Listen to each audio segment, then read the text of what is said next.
মানুষ বুঝতে চায় না যে সবকিছু আমার কন্ট্রোলও নেই, কারণ মনে করছে মেয়রের আন্ডারে সব। আসলে মেয়রের আন্ডারে সব না। গভর্নমেন্টকে বলেছি ভাই নগর সরকারটা চট্টগ্রামে করেন, ঢাকাতে করেন। আজকে 3-4 দিন আগে এখানে ভারী বর্ষণের কারণে মানুষ অশান্তিতে ছিল। সবচেয়ে দুঃখ পেয়েছি আমি, যেহেতু আমি আপনাদের অভিভাবক।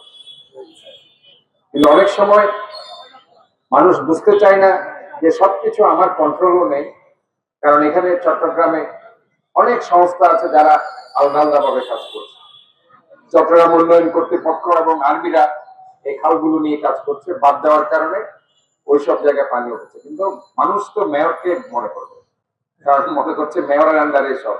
আসলে মেয়রের আন্ডারে সব না, কারণ আমাদের আসলে রাষ্ট্রীয় পর্যায়ে এখনো পর্যন্ত ওই নগর সরকারটা হয়নি, যেটা আমি বারবার বলতে সিটি গভর্নমেন্ট। নগর সরকার না হওয়ার কারণে গিয়ে এই সমস্যাগুলো হচ্ছে। আমি এটার জন্য গভর্নমেন্টকে বলেছি ভাই নগর সরকারটা চট্টগ্রামে করেন, ঢাকাতে করেন, রাজশাহী, সিলেট, ভালো ভালো জায়গায় এটা করেন, যাতে করে জনগণ সুবিধা পায়। আমাদের মূল লক্ষ্য কি? জনগণকে সুবিধা দেওয়া, শান্তি দেওয়া, কমফোর্টেবল পজিশনে রাখা, এটাই হচ্ছে মূল জিনিস। কাজে রাষ্ট্রীয় কাঠামো অনেক বছর হয়েছে আমরা স্বাধীন হয়েছে, এখনো পর্যন্ত আমরা এই সিটি গভর্নমেন্ট করতে পারি। আমি আজকে এই ভয়েসটা আপনাদের সামনে রেজ করে গেছি, আপনারা এটা স্ট্রংলি বলবেন।